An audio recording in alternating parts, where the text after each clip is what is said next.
in many ways, what's happening in the Middle East, and in particular with Gaza right now, we have some moral responsibility for both sides in a way, because we provide help and funding for both Arab nations and Israel.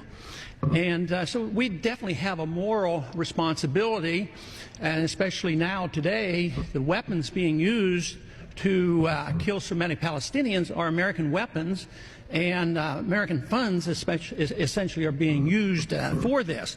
But there's a political liability which I think is something that we fail to look at, because too often there's so much blowback from our intervention in areas that we shouldn't be involved in.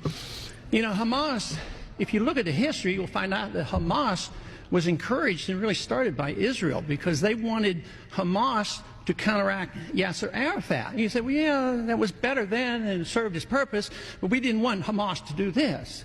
So then we as Americans say, well, we have such a good system, we're going to impose this on the world. We're going to invade Iraq and teach people how to be Democrats.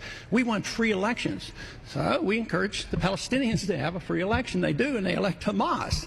So we first, indirectly and directly through Israel, help establish Hamas. Then we have election. Then Hamas becomes dominant, so we have to kill them. You know, it just doesn't make sense. During the 80s, you know, we were allied with Osama bin Laden. And we were contending with the Soviets.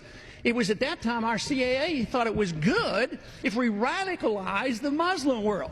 So we financed the madrasa schools to radicalize the Muslims in order to compete with the Soviets. There's too much blowback.